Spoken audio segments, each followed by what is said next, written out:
Bon matin tout le monde, ou plutôt bon après-midi, hein? J'ai entendu dire que vous vous leviez très tard. Et là, on se parle de 10 heures le matin, c'est de bonne heure. 11 heures, j'ai même entendu dire midi pour certains d'entre vous. Oh là là! Vous allez trouver ça difficile lors du retour en classe, car oui, il y aura retour en classe. Quand? Yannick ne le sait pas, mais il va y avoir retour en classe. En 2020, soyez bien informés. Ça devrait être cette semaine qu'on annonce un plan en tant que tel. Vous en avez sûrement déjà entendu parler. Mais avant tout, il faut que nous puissions faire ce que l'on appelle la désinfection de l'école. Nous devons tout désinfecter. Et quel hasard! Le titre de ta dictée d'aujourd'hui est la désinfection. Donc, crayon, gomme à effacer, cahier Canada, feuille mobile, essuie-tout, peu importe, une surface pour écrire.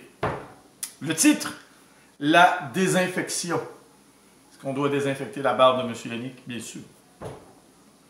La désinfection. C'est parti. La désinfection est une opération. La désinfection est une opération. La désinfection est une opération d'élimination volontaire. La désinfection est une opération d'élimination volontaire et momentanée. Ça veut pas dire que maman est tannée de te voir. Là. Ben non! Non. Je répète. Et momentanée. La désinfection est une opération d'élimination volontaire et momentanée de certains germes présents, virgule, de certains germes présents. Oui, le certain ici implique la pluralité. Il y en a plusieurs. Donc, et momentanée de certains germes présents, virgule, de manière à arrêter une infection. De manière à arrêter une infection, virgule, de manière à arrêter une infection, virgule,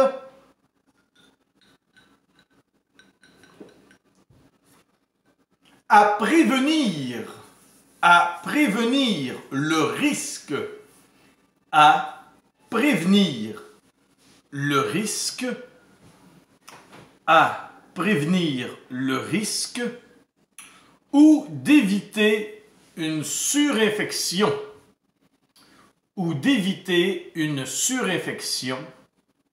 par des micro-organismes. Dictionnaire pour ça, hein?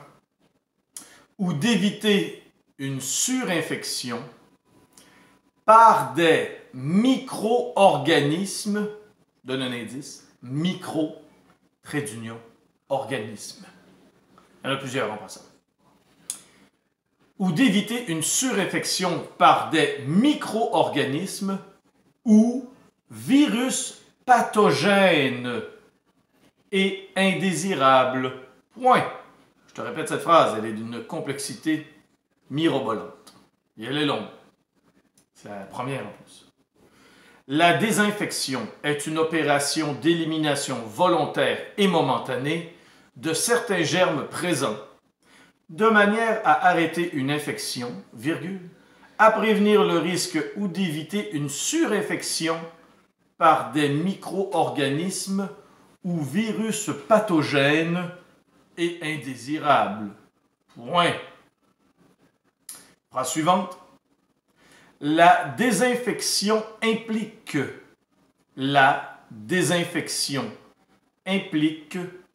d'éliminer ou de tuer les micro-organismes.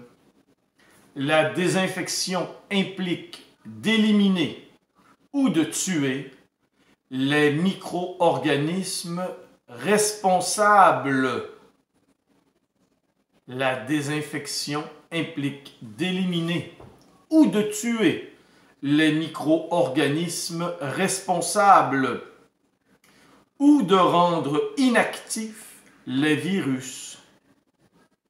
La désinfection implique d'éliminer ou de tuer les micro-organismes responsables ou de rendre inactifs les virus pathogènes.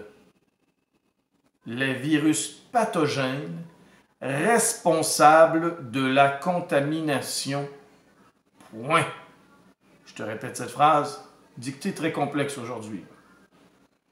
La désinfection implique d'éliminer ou de tuer les micro-organismes responsables ou de rendre inactifs les virus pathogènes responsables de la contamination.